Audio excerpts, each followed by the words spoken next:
Boa noite. Meu nome é Zilão Costa Silva e aqui é o Jogo do Poder. Essa semana a gente não poderia deixar de enfrentar um assunto extremamente importante para nós brasileiros, que é a questão da poluição de petróleo lá nas costas do Nordeste e talvez hoje com notícias que elas estão avançando cada vez mais no litoral do Brasil. Nós vamos conversar essa noite com Marcos Passos, que é o presidente da Limpurb, que é a empresa de limpeza da cidade de Salvador, a empresa municipal. Nós vamos conversar em seguida com Petronílio Cedrais, que é professor da Universidade Federal da Bahia, do Instituto de Química, e em seguida com Maurício Campos, que é o presidente da Comissão de Meio Ambiente da Ordem dos Advogados do Brasil, seccional da Bahia. Marcos, é um prazer tê-lo aqui no Jogo do Poder, infelizmente para falar de um assunto que está preocupando a todos, eu imagino que vocês também. Boa noite a todos.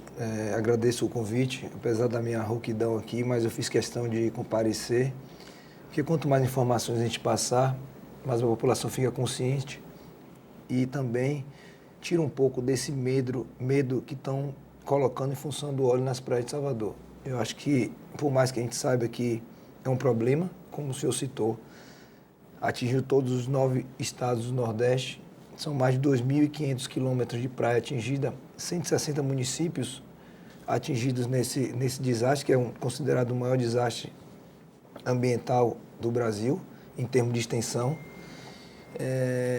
Mas a gente tem que falar um pouco também do que está sendo feito, do que a empresa de limpeza urbana onde tem atuado, até para acalmar um pouco a população, que às vezes até as pessoas me ligam: Marcos, a praia está boa para uso, eu posso ir para a praia, levar meus filhos?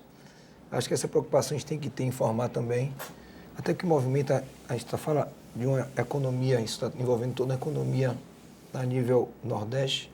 Principalmente do turismo, as praias são um fator importante. É uma cadeia, restaurantes, é uma cadeia econômica que provavelmente pode ser afetada.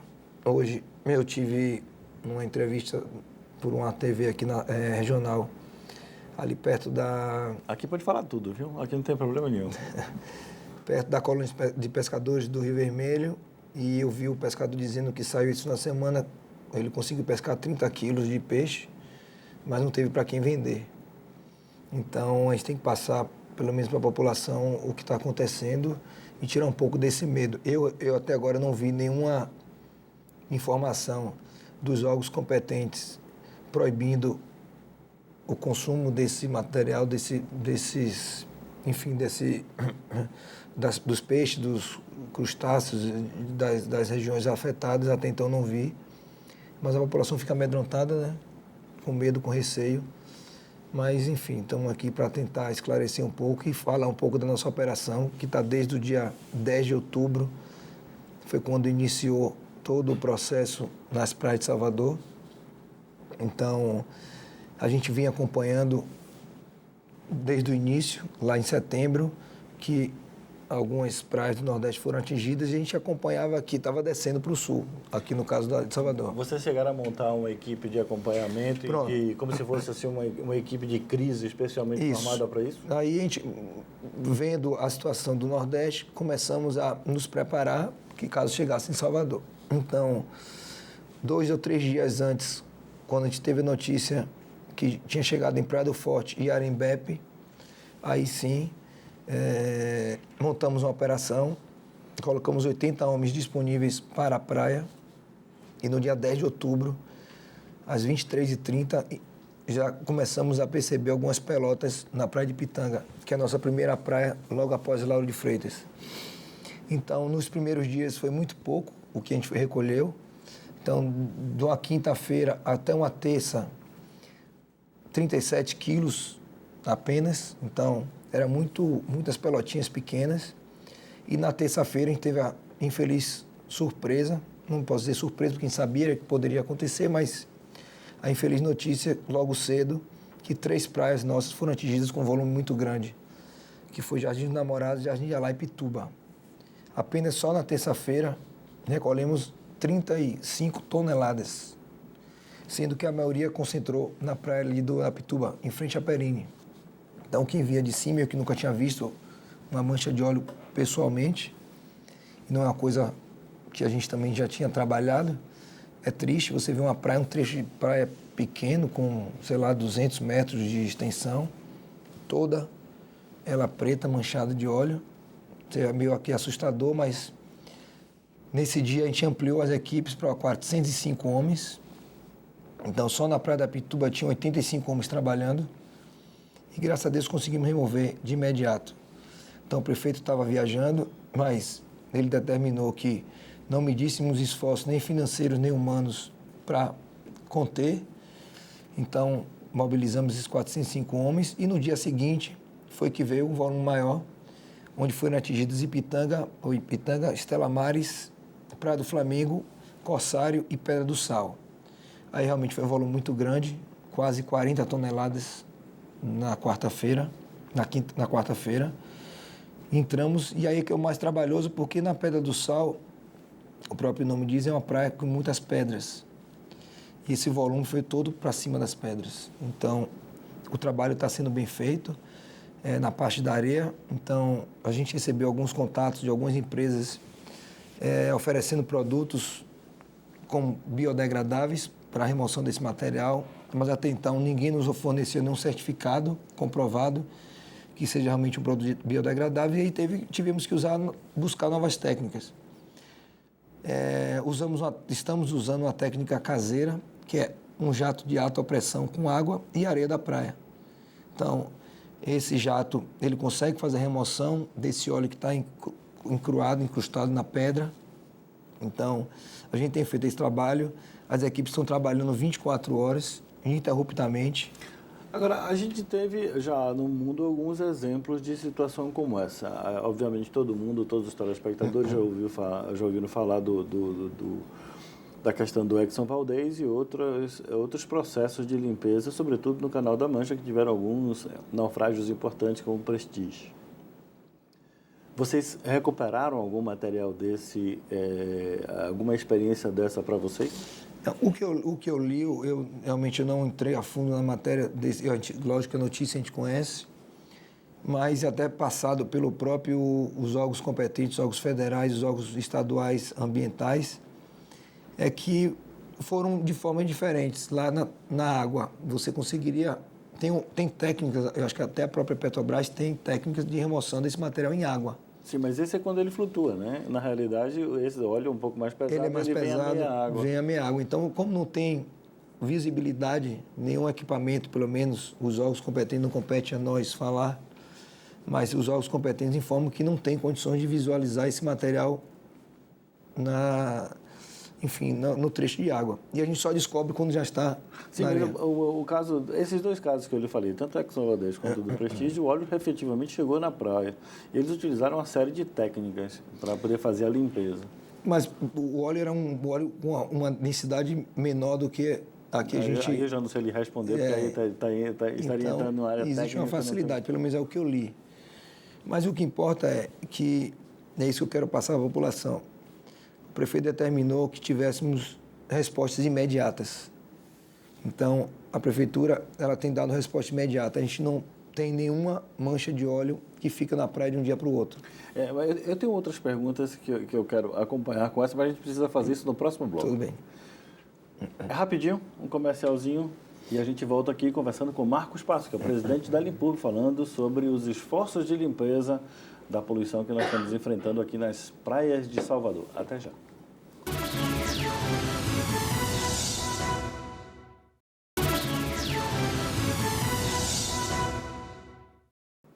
Estamos de volta aqui no Jogo do Poder, falando essa noite sobre o grande problema de poluição do Brasil. Estamos conversando agora com o presidente da Limpurb, Marcos Passos. Marcos, no bloco passado, você falou que o prefeito deu uma ordem de ataque imediato ao problema. Mas é claro que é muito difícil se preparar para uma coisa que a gente nunca teve experiência, né? Vocês nunca tiveram essa experiência. Como é que foi esse processo logístico de mobilização afinal, vocês não tinham nem orçamento, nem preparação, nem ideia de que isso ia acontecer. Como é que você mobiliza toda essa questão?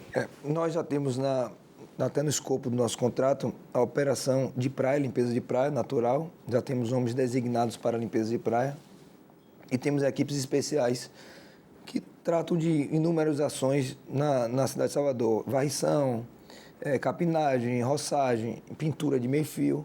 Então, tivemos que mobilizar essas equipes e transferir para a praia. Lógico que é uma coisa nova, é um produto novo para a gente. Acho que para todo o Nordeste, nunca ninguém tinha passado por uma situação dessa. Então, ao longo do tempo, a gente foi aprimorando. Não tínhamos EPIs, porque não era tecnicamente nosso trabalho. Então, buscamos com as empresas a distribuição dos EPIs e começamos a implementar técnicas. Hoje, a gente tem peneiras manuais, a gente usa para fazer a peneiração da areia. Usamos as peneiras de máquina, que são um trator puxando umas cessadeiras que ela faz a limpeza da praia. Usamos pás, usamos agora, que recentemente a gente viu que em Pernambuco estava dando certo, aqueles rolos de tinta. Eu vi então, sobre isso. A gente tem usado... Agora, tudo isso são técnicas primitivas, né? Mas não tem como a gente... Pelo menos o nosso contrato e o nosso que a gente tem de pronto atendimento são essas técnicas que são usadas, mas tem dado resultado. Esse é o importante informar que tem dado resultado. Lógico que não, em uma praia atingida, 100% a gente não consegue recolher, que fica aquelas micropartículas, que aí já é a segunda fase do nosso trabalho. A primeira fase é atacar o problema, limpa-se a praia toda com as manchas para evitar que essas manchas retornem novamente para o mar. E entra a segunda fase, que é a parte cirúrgica, que é de... Agora, obviamente, um problema desse que não atinge só Salvador, ele atinge basicamente, até hoje, na execução do nosso programa, atinge basicamente as praias do Nordeste, Abrolhos e outras áreas, mas está no Nordeste. Nós estamos falando de algo que é superior ao município e muitas vezes superior aos próprios estados. São vários estados atacados. Isso remete logo a uma questão federal, inclusive pela questão da área onde é atingida, o mar, com também a questão das competências atribuídas pela Constituição. Qual é o papel que o governo federal está tendo junto com vocês para poder auxiliar tecnologicamente, com recursos? De que forma o governo federal está participando disso? O governo federal, até então, só disponibilizou, como a gente estava conversando antes aqui, a Marinha. A Marinha ela tem ajudado muito na parte dos voluntários para fazer essa complementação das equipes e recolher material. Mas, fora isso, até então, para o município não chegou nenhum tipo de recurso, nenhum tipo de... Até porque o prefeito decidiu não entrar no decreto de emergência, porque a gente estava dando conta do serviço, como está dando conta até o momento, mas o governo federal não apresentou nenhuma técnica para o município, como pudesse incrementar. O IBAMA não apresentou, porque o IBAMA tem um protocolo para esse tipo de coisa. O IBAMA, o Rodrigo, o superintendente, a gente tem uma relação muito boa. Eu conheci ele justamente nesse caos. Foi se montado um grupo, Comando Unificado Integrado, onde participam todos os órgãos estaduais ligados ao meio ambiente e alguns órgãos do governo estadual também. O IBAMA tem trocado ideias, tem conversado bastante, mas, enfim, ele está atingindo uma área muito grande e eu acho que eles estão sem braço também para poder apoiar diretamente. Mas tem feito um trabalho, assim, uma parceria muito boa e deve ser um instituto também, um órgão que não tem tantos recursos assim. Então... Inclusive, me parece que alguma das equipes responsáveis pela manutenção do plano de prevenção e de ação, me parece que essa equipe foi dissolvida no início do governo. Um timing imperfeito, né? Então, o Rodrigo, ele tem, pelo menos, o que está na competência dele, o que ele pode ajudar, não tem medido esforços. Aí não tenho como entrar no mérito de outros órgãos, porque eu não sei o orçamento que é que tem, qual era a disponibilidade, mas, enfim, o que a prefeitura tem buscado a fazer é limpar a praia de imediato para que isso não se prolifere, não vire uma mensagem mais negativa do que já é, porque você tem um desastre desse, nós do Nordeste que recebemos um fluxo muito grande de turistas e a maioria dessas cidades são cidades economicamente de serviço, como é o caso de Salvador, então isso impactaria muito negativamente caso isso permaneça por muito tempo. Então, nós temos aí notícias que algumas áreas de pré-sal vão ser efetivamente leiloadas em breve. Nós temos a área que fica próxima a Abrolhos, que inclusive estão questionando isso do ponto de vista ambiental, e outras áreas ali pela foz da divisa entre Sergipe e Bahia.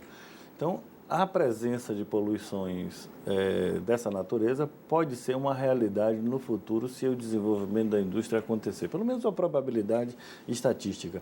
Vocês acham que esse episódio está introduzindo um conhecimento e uma preparação para o futuro? Eu espero não prever o futuro com informações negativas. Então, nem prever uma coisa negativa. Mas o risco é iminente, né? Onde você tem uma bacia que você faz extração de óleo, petróleo em águas marinhas, o risco ele ocorre. Então, espero que eu, como um cidadão comum que entendo muito pouco dessa parte operacional, mas que realmente eu acho que Abrolhos não seria um local ideal para ter uma base de extração de petróleo.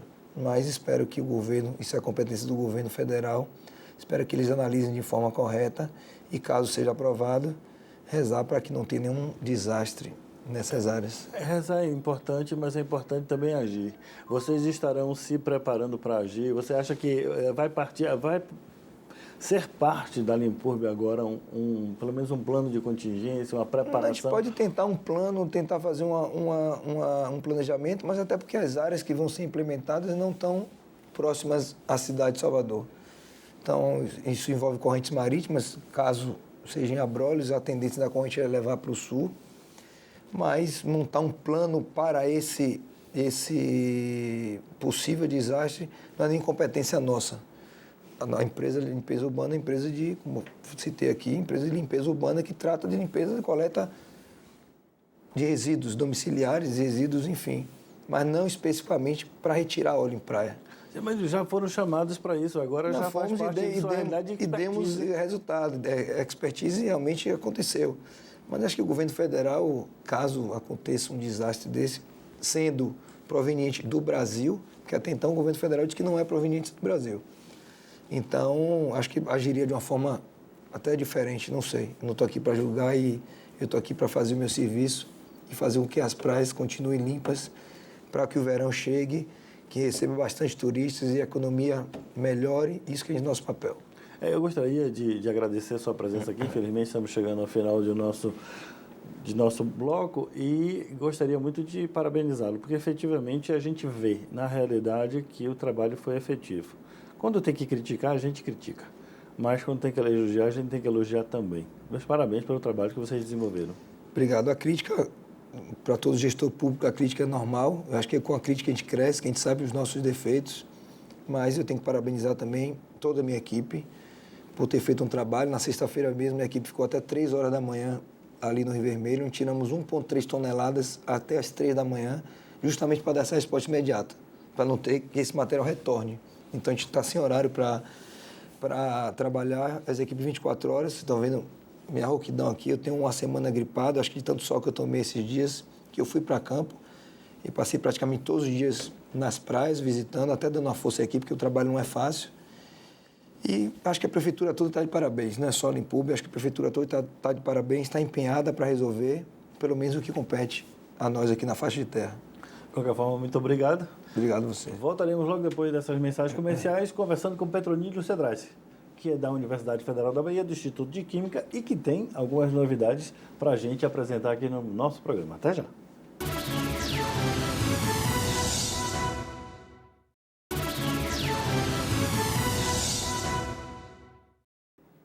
Estamos de volta aqui no Jogo do Poder, falando sobre a questão polêmica, problemática da poluição nas praias do Nordeste. Nós conversamos nos blocos passados com Marcos Passos e agora vamos conversar com Petronílio Cedrais, que é professor da Universidade Federal da Bahia, do Instituto de Química. Petronílio, seja bem-vindo aqui ao Jogo do Poder. Muito obrigado. Eu agradeço o convite e estou aqui para falar um pouco do que a gente tem feito nesse sentido.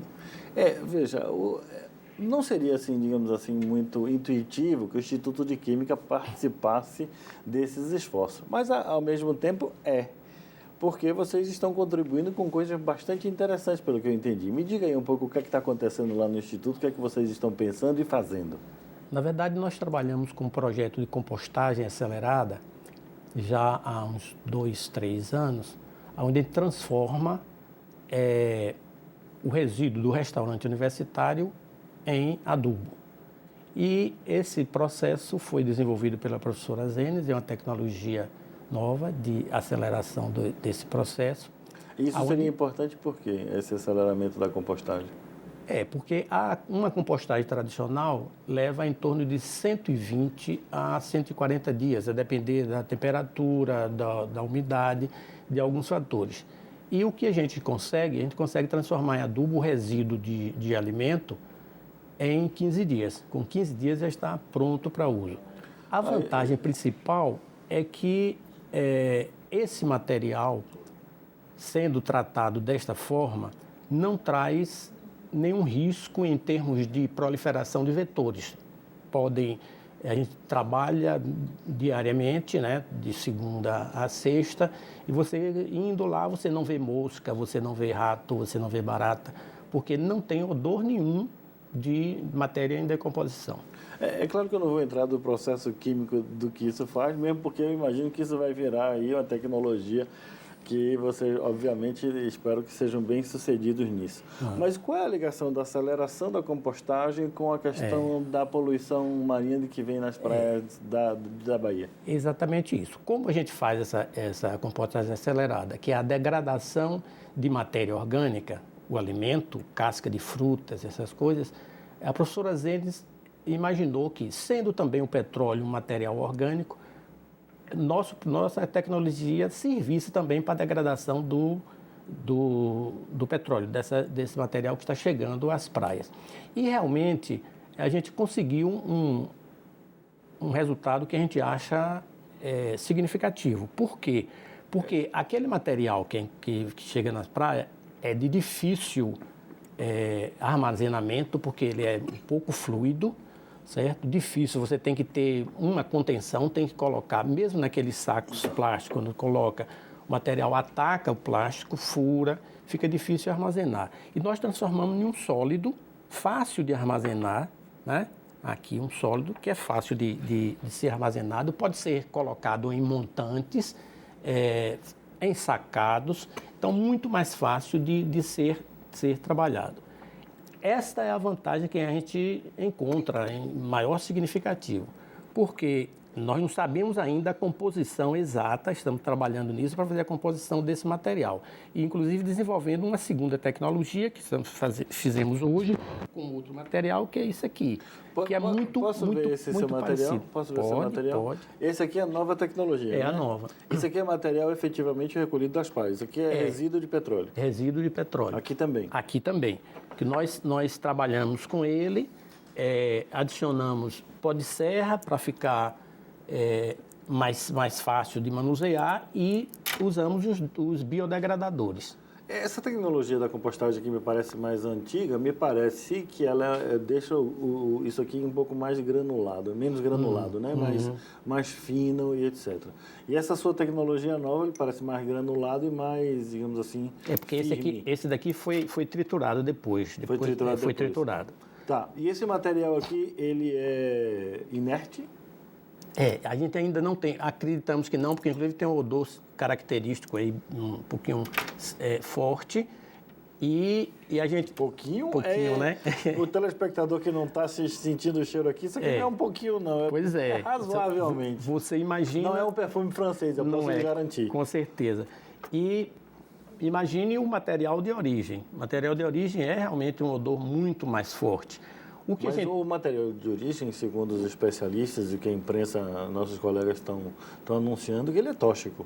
Ele é tóxico e causa mal ao ser humano e aos demais seres biológicos, né? Os demais seres da natureza. Porque a composição do petróleo é muito variada. Tem uma quantidade muito grande de substâncias com tamanhos moleculares diferentes. Alguns deles são mais voláteis e, por isso, o odor é muito mais significativo e tóxico. Outros são menos voláteis, mas em contato com a pele, ele pode trazer alguns riscos. Mas, de qualquer forma, aqui já está, pelo menos, um material mais fácil de lidar.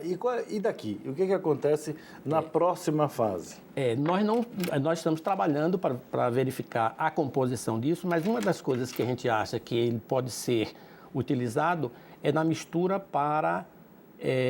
asfalto, porque como vem também do petróleo, é menos arriscado a gente propor uma outra utilização. Para isso aqui misturar com inclusive mais granulado também, para fazer uma argamassa para o asfalto, nós acreditamos que ele tenha um resultado bem significativo. A dificuldade que a gente acha é que, como esse processo é urgente, né, seria transformar em um material mais fácil de ser contido, né? Porque a gente pode colocar em montantes, ou ensacar, ou colocar em montantes. Um desses aí, por exemplo, ele é ainda bastante hidrofóbico, ou seja, não, em contato com a água ele não é arrastado. Então, mesmo que seja céu aberto, se chover, ele não vai ser arrastado para os rios ou para o mar de volta. Então, essa é uma das vantagens, a facilidade que a gente acha que vai ter para armazenar. Então, a princípio, a gente pode dizer que esse método transforma um material de difícil manuseio num material de manuseio mais fácil. Mais fácil, perfeito. Mas eu tenho perguntas mais complicadas, mas vai ficar para o próximo bloco. Voltamos aqui no Jogo do Poder, depois dessas mensagens comerciais. É rapidinho, nós estamos falando do grande problema de poluição que o Brasil está enfrentando. Nós estamos enfrentando hoje no Nordeste, mas é importante que nós estamos todos juntos. Aqui é o Brasil. Até já.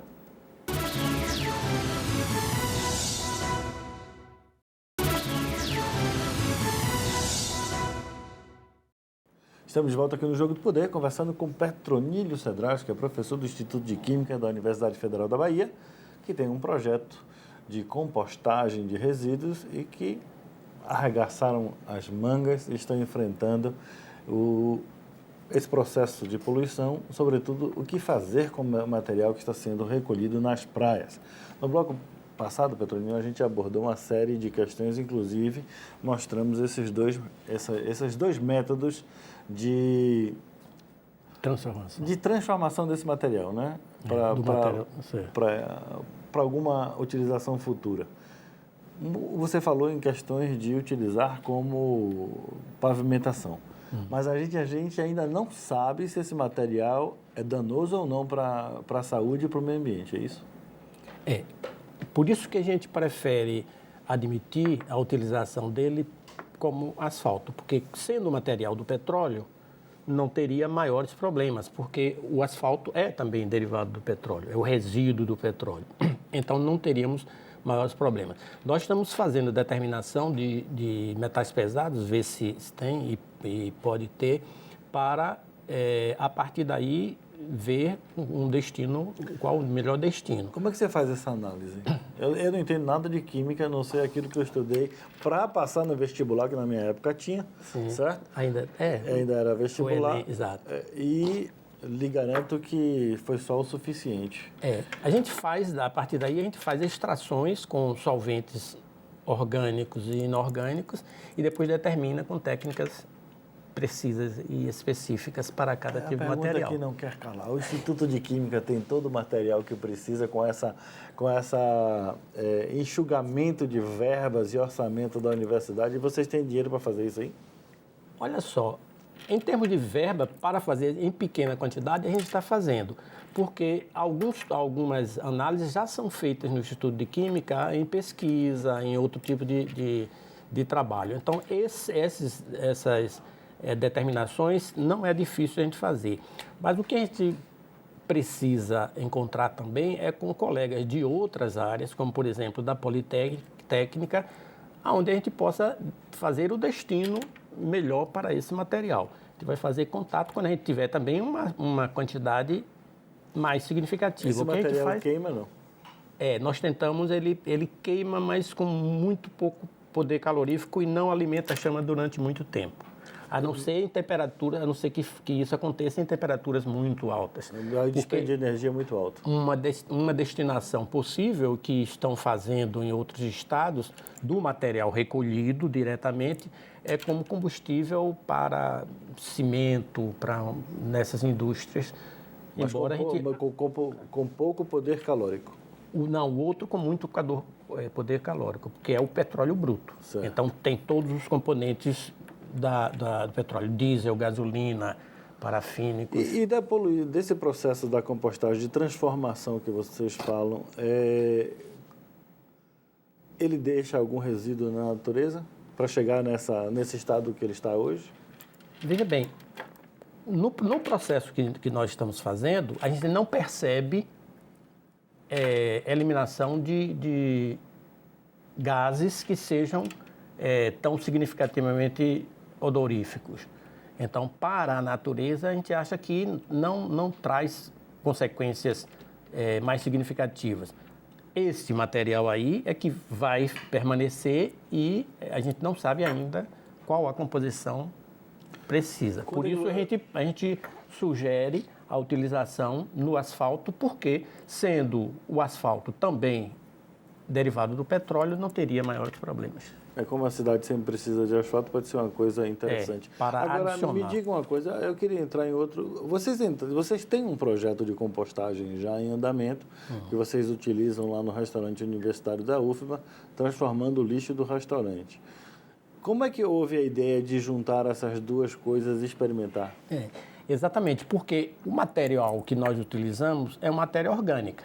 É resto de carne, resto de feijão, do próprio restaurante. Resto de cascas de frutas da cantina de biologia. Então, tudo isso é matéria orgânica, com a composição não igual ao do petróleo, mas semelhante à do petróleo. E aí, nesse caso, a gente fez uma transposição. Se essa tecnologia é capaz de degradar a matéria orgânica, que é muito complexa também, tem uma variedade muito grande de substâncias, seria também possível degradar esse material do petróleo. Essa conclusão a gente já sabe que vocês chegaram, né? Porque esse material está aqui degradado. O que levaria muito tempo, leva quanto tempo? Horas, poucas horas, 2 horas. 2 horas vocês fazem essa transformação? 2 horas, porque nós vamos adicionando os biodegradadores, adiciona, põe numa betoneira para agitar, para fazer uma distribuição regular, e são 4 biodegradadores. Então, cada um desses leva em torno de 10 ou 20 minutos. Onde é que vocês estão conseguindo esse material? Esse material? Uma parte a gente conseguiu na Lipurbe, né? Uns 18 quilos aproximadamente. E outra parte, voluntários levaram lá no Instituto de Química.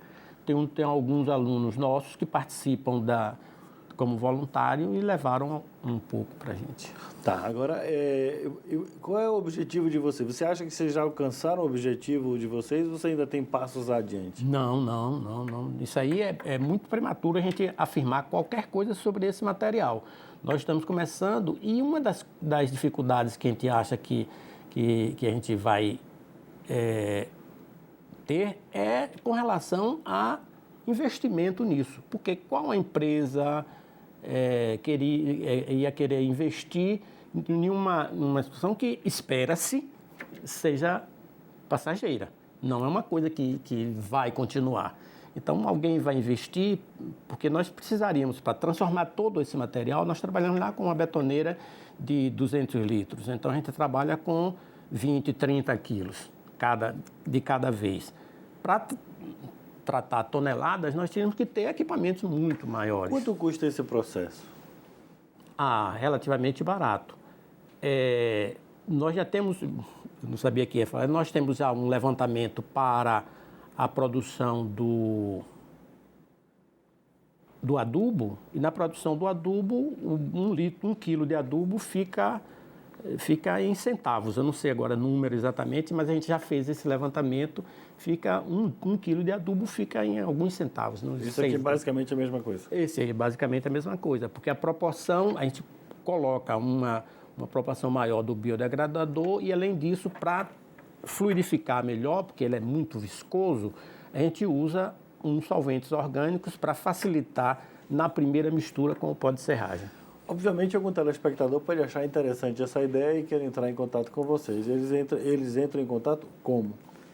Olha só, essa tecnologia a gente não pode abrir ainda. Por quê? Porque, junto à universidade, nós depositamos como patente. É uma tecnologia que foi desenvolvida pela professora Zenes Rocha, lá do Instituto de Química, e a gente não pode ainda abrir isso para qualquer um. Mas alguém pode investir nisso, né? Mas e o objetivo nosso, como nós depositamos a patente via universidade, o objetivo da professora Zenes, principalmente, não é retirar recursos para isso, porque poderia, já que ela fez isso, poderia fazer a depósito de patente individual. Nós fizemos via universidade. Depois de patenteado isso aí, a gente espera que a universidade dê prosseguimento fazendo cooperações com prefeituras, com outras coisas, onde essa tecnologia é passada sem cobrança de royalties. O que a gente quer, na verdade, é evitar, por exemplo, se a gente abrir, pode um espertalhão registrar e passar a cobrar. Aí a gente não quer. Vocês querem. E não é o que nós queremos. Eu queria fazer uma pausa aqui antes de a gente encerrar esse bloco, porque a gente infelizmente chegou ao final dele. E quero dizer ao telespectador que ele preste atenção numa coisa extremamente importante, que é a importância da universidade. Nós estamos falando da Universidade Federal da Bahia, desenvolvendo uma tecnologia com sentido prático, que altera as nossas vidas no sentido prático, e em uma emergência, essa tecnologia está se mostrando algo bem positivo. Investir em pesquisa e tecnologia é muito importante, porque nós só faremos a nossa transformação como nação se a gente tiver, hoje, na era da informação, conhecimento. Essa é a prova concreta. Petronilho, eu gostaria muito de agradecer sua presença aqui no Jogo do Poder. Nós vamos conversar em seguida com Maurício Campos, que é da Ordem dos Advogados do Brasil, da Comissão de Meio Ambiente, e quero parabenizá-lo pelo trabalho e espero que nós, como população, consigamos desenvolver essa tecnologia e não ter que pagar royalties por ela. Meus parabéns. Muito obrigado. Eu agradeço a oportunidade e agradecer também à equipe que trabalha conosco, a dedicação da professora Zenes, principalmente, que vai para a bancada realmente faz, e alguns alunos que trabalham já há alguns anos como voluntários. Nós temos os alunos que trabalham na compostagem lá, trabalham como voluntários. Nós não temos uma condição de manter, e por isso trabalhamos só com pequena quantidade, em torno de 50 quilos de resíduo por dia.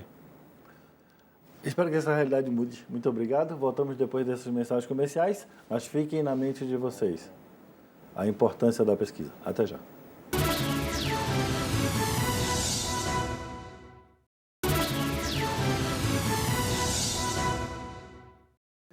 Estamos de volta aqui no Jogo do Poder, falando essa noite sobre o evento que poluiu todas as praias do Nordeste, está causando grande dor de cabeça. Nós conversamos com Marcos Passos, que é presidente da Limpurb, que é a empresa de limpeza urbana da cidade de Salvador. Nós conversamos com o professor do Instituto de Química da Universidade Federal da Bahia, que está, inclusive, desenvolvendo um lindo trabalho de transformação desse material, Petronilho Cedrais. E agora vamos conversar com Maurício Campos, para ver a posição da Ordem dos Advogados do Brasil em relação à matéria. Maurício, seja bem-vindo aqui ao Jogo do Poder. Obrigado, Zilan. Eu quero saudar a todos os seus telespectadores e, em especial, os advogados e advogadas do Estado da Bahia. Você é o presidente, de fato, da Comissão de Meio Ambiente, porque, pelo estatuto, do ponto de vista estatutário, o presidente da Ordem, em razão da importância da matéria meio ambiente, ele acaba ocupando a presidência formal. Mas você carrega a comissão nos ombros. Então, o presidente, de fato, vou lhe chamar de presidente, viu? Agora, me diga, o que é que a comissão faz e o que é que ela está fazendo nesse episódio especificamente? Bom, especificamente, a Comissão de Defesa do Meio Ambiente é uma das 10 permanentes comissões da OAB da Bahia. E essa previsão no regimento interno do presidente ser o presidente nato é a única específica em razão da importância muito da comissão. Nós, da comissão, somos um órgão de assessoramento e auxílio à mesa diretora, ao presidente e ao conselho seccional. E, especificamente em relação ao tema, o derramamento de óleo, após diversas reuniões que nós tivemos, nós definimos, e aí, após ouvir o nosso presidente, fazer uma audiência pública, que ocorrerá no próximo dia 11 de novembro, às 15 horas, na sede da OAB Bahia, por orientação da OAB Nacional, da Comissão Nacional de Defesa do Meio Ambiente. Nós também estabelecemos e criamos aqui uma política de arrecadação de alimentos para os pescadores que estão sendo atingidos por esse derramamento de óleo, e a OAB Nacional representou ao Congresso Nacional para a instalação de uma comissão parlamentar de inquérito para apurar o fato. a gente ainda tem um cenário muito nebuloso em relação a esse fato, a esse evento danoso, mas os danos ambientais, dia após dia, têm sido cada vez mais impactantes. A gente não sabe ainda as consequências dele, nem quanto tempo vai durar para a recuperação do que está acontecendo. Mas isso é uma realidade que a gente vai ter que lidar. E é uma realidade importante que o Brasil é um dos maiores produtores, está se tornando um dos maiores produtores de petróleo do mundo. Você acha que, do ponto de vista de... A palavra de inglês é bonitinha, chama readiness, né? A prontidão para agir em caso de incidentes. Se a gente fosse colocar uma nota para a nossa atuação de prontidão, você daria que nota? Eu daria uma nota 7. Por que eu daria uma nota 7? Pelo seguinte, primeiro que esse fato, esse evento danoso, é muito peculiar. Nunca ocorreu na história do Brasil. Não se sabe nem quem foi o causador e o poluidor efetivamente desse fato. Eu dou uma nota 7, primeiro pelo fato de isso ser inédito. Segundo, por ser inédito, é difícil ter tecnologia avançada, inclusive, para saber como se vai atuar em casos como tais.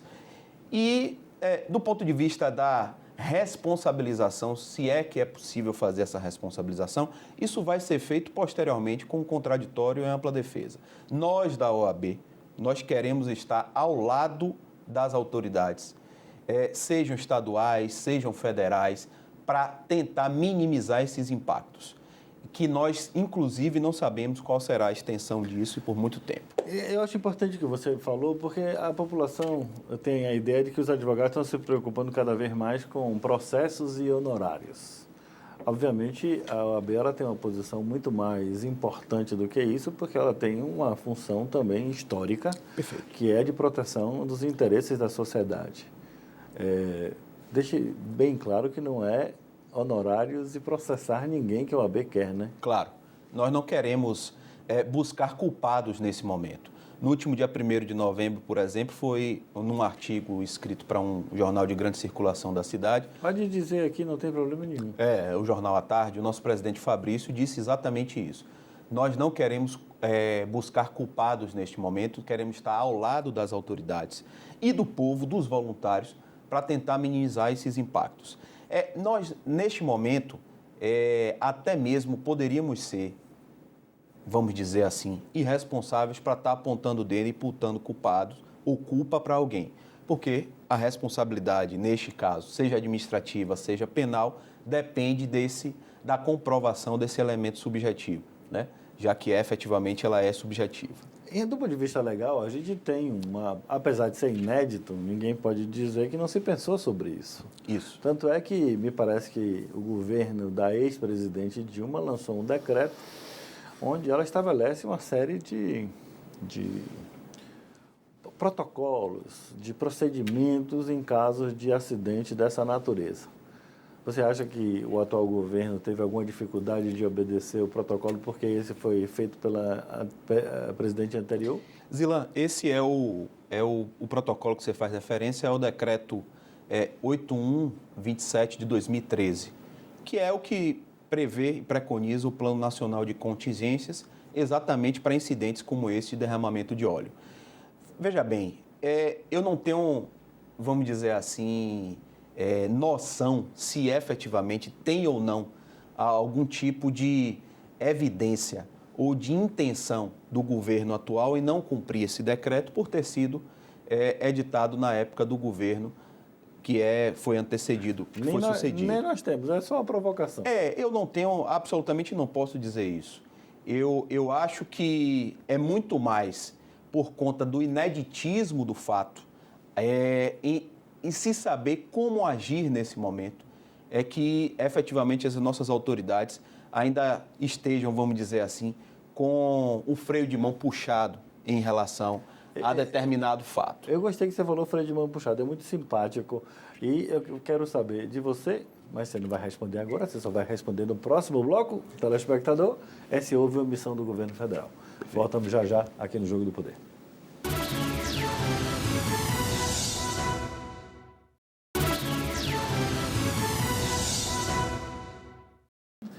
Estamos de volta aqui no Jogo do Poder, conversando com Maurício Campos, que é o presidente, de fato, da Comissão de Meio Ambiente da Seccional Baiana da Ordem dos Advogados do Brasil. Maurício, ele deixou uma pergunta proposital, que eu sei da sua inteligência, capaz de responder essa pergunta com todo o cuidado que um presidente, um vice-presidente da comissão tem que ter. Houve omissão ou não? Bom, eu não tenho condições de dizer nem que sim, nem que não. Está vendo, telespectador? Vamos deixar ele sair com uma resposta dessa? Vamos ver. Não tenho condição nem de dizer que sim, nem que não, exatamente pelo fato do seguinte, o momento em que se agiu para, por exemplo, deflagrar o Plano Nacional de Contingência, é um momento que se tinha dúvida, inclusive, de onde é que surgiu ou a origem, efetivamente, do derramamento de óleo, se eram em águas internacionais ou se eram vamos dizer assim, no mar territorial brasileiro. E, além disso, eu não posso também fazer uma defesa incisiva de dizer que efetivamente houve omissão ou não houve omissão, porque só depois nós sabemos disso, Zilan, você é advogado também, do contraditório e da ampla defesa, e diante da magnitude desse fato e do ineditismo desse fato, se deve buscar uma apuração mais rigorosa para dizer isso. Mas, se efetivamente se buscar, após buscar nessa apuração rigorosa, que efetivamente teve uma omissão de alguma autoridade pública, a OAB vai buscar sim a responsabilização. A responsabilização é uma coisa que é importante a gente analisar. Responsabilização de que forma? Porque as notícias que nós temos, explicando para o nosso telespectador, que, inclusive, tirar da cabeça da maioria das pessoas que o nosso mar territorial não tem 200 milhas. O mar territorial é de 12 milhas, apenas. De 12 a 24 milhas, nós temos o que a gente chama de uma área tem um nome específico aqui, que agora acabou de sair do meu nome. E nós temos a zona de exploração econômica exclusiva, que vai até, efetivamente, as 200 milhas. Mas o mar território, zona contígua, é o de 12 a 24. E de 0 a 12 é o mar territorial brasileiro. Para além dessa área, é a área internacional, que em tese não tem lei, não tem lei que atinja. Como nós podemos falar de crime se não tem lei que defina ele anteriormente?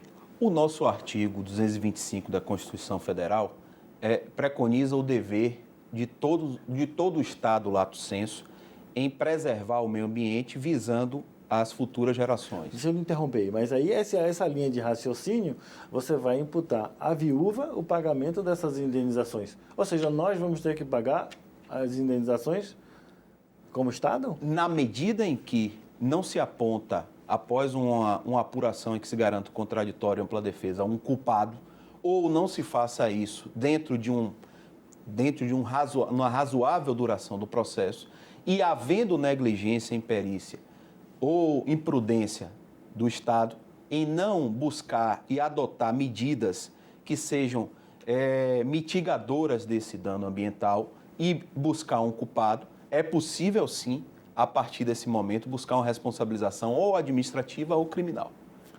Desde que efetivamente se prove que houve dolo ou culpa de alguma autoridade nesse sentido. Eu acho isso, do ponto de vista legal, eu não tenho que fazer reparos em relação à sua análise, mas efetivamente, telespectador, é mais uma conta para a viúva pagar, né? Isso aí é muito problemático. A gente precisa resolver os problemas e não criar mais problemas para um país combalido como o nosso em uma série de questões, embora eu tenha muita esperança que a gente vai dar certo, né? O que é que você acha?